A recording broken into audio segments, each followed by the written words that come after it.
At 2:03 a.m. on September 26, 2022, near the Danish island of Bornholm, a seismograph line jumped.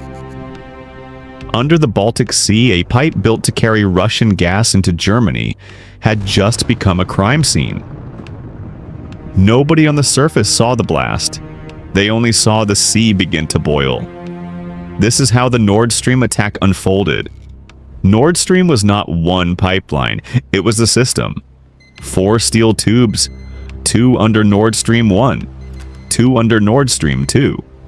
Each line was wrapped in concrete, laid across the Baltic seabed, and designed to move enormous volumes of gas from Russia to Germany.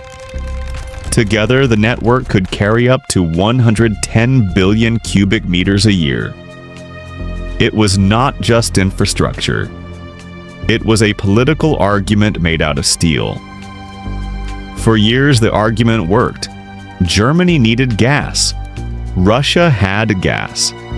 The Baltic route avoided Ukraine, Poland, and the older land corridors that had made every gas dispute a regional crisis. The pipe solved one problem by creating another. It moved energy under the sea, away from borders, away from customs posts, away from armies on land. But it also made one corridor more important than almost anything above it. By 2022, that corridor was already under pressure. Russia had invaded Ukraine on February 24th. Germany had suspended certification of Nord Stream 2 before gas could start flowing through it. Nord Stream 1 had once carried huge volumes west, but by late summer, deliveries had been cut and then stopped. Europe was buying emergency liquefied natural gas. Governments were filling storage caverns. Households were being told to save heat before winter. Then the pressure dropped. The first alarm came from Nord Stream 2. Operators noticed that a line filled with gas had lost pressure. It was not supposed to happen. A pipe more than a meter wide, lying 80 to 110 meters below the surface, does not quietly empty itself for no reason. Soon, aircraft were sent toward the Baltic. From above, the evidence looked unreal. A pale circle spread across the water. Gas rose from the seabed and broke the surface in a wide, foaming stain. It did not look like a normal leak. It looked like the sea itself was exhaling. Ships were warned away. Aircraft were told to keep distance. The bubbles were methane, and the pipe beneath them was no longer sealed. About 17 hours after the first seismic event, the Baltic shook again. This time, the damage spread across Nord Stream 1. More leaks appeared. By September 29th, 4 leaks had been detected in the Nord Stream network.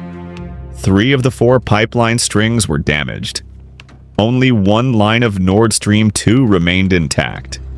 The system that had taken years to plan, billions of euros to finance, and thousands of pipe sections to install had been disabled in one day. The first question was simple. Could this be an accident?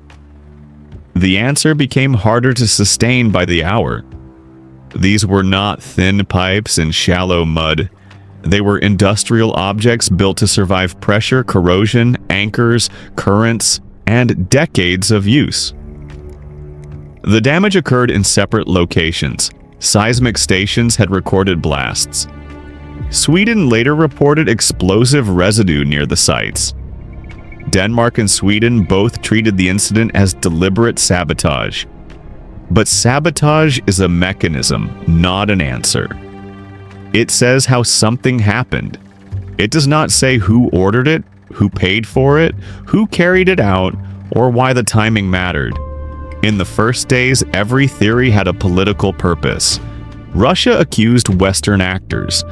Western officials questioned why Russia would destroy its own leverage, then asked whether doing so could still serve a strategy of fear. Ukraine denied involvement. The United States and Britain denied Russian accusations. Poland had long opposed Nord Stream. Germany had built its energy policy around it. Almost everyone had a motive that someone else could point to. The sea made the investigation slower. On land, investigators rope off streets. They collect glass, cartridge cases, camera footage, tire marks. Under the Baltic, the scene was moving. Currents shifted evidence. Gas kept escaping. The blast area sat in international waters, but inside the exclusive economic zones of Denmark and Sweden. Jurisdiction mattered before anyone could even say whose case it was. The pipelines had become a legal map. Danish authorities examined one part. Swedish authorities examined another. German investigators followed the consequence because the pipelines ended in Germany, and German energy infrastructure had been hit. The countries cooperated, but they did not control the same territory. That mattered later, when two of the investigations ended without public suspects. Sweden closed its investigation in February 2024. The prosecutor said Swedish jurisdiction did not apply. Investigators had examined ship movements, conducted crime scene work, and shared material with Germany. Nothing had emerged to indicate that Sweden or Swedish citizens were involved. Denmark closed its case later that month, saying there was not enough basis to pursue a criminal case there.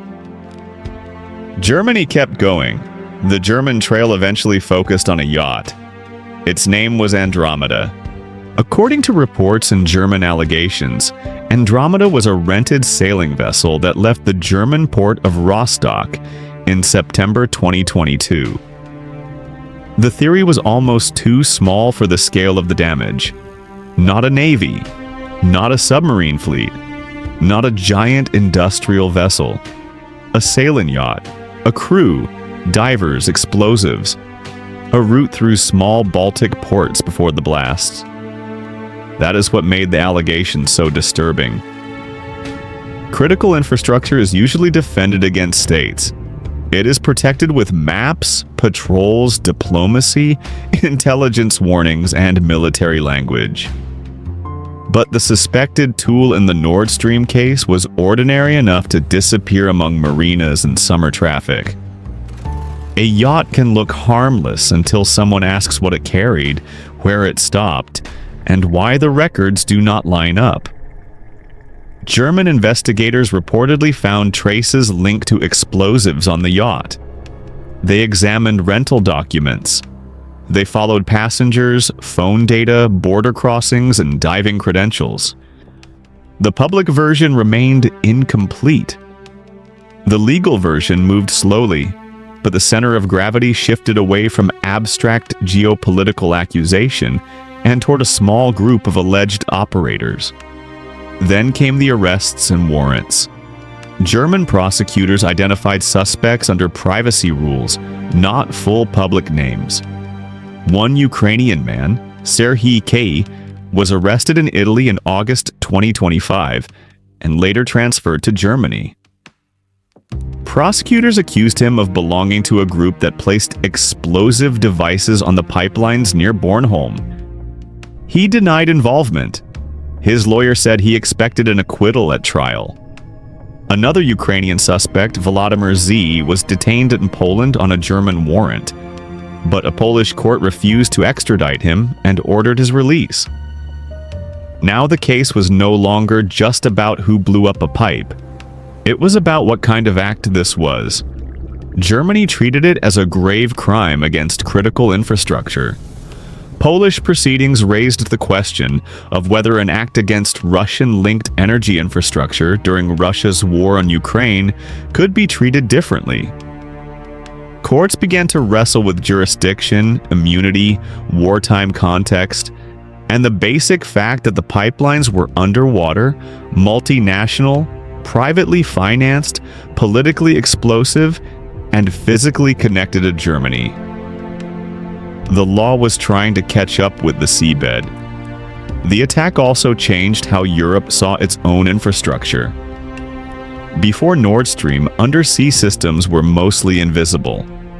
Pipelines, power cables, internet cables, and data links lay below shipping lanes as if the water itself protected them.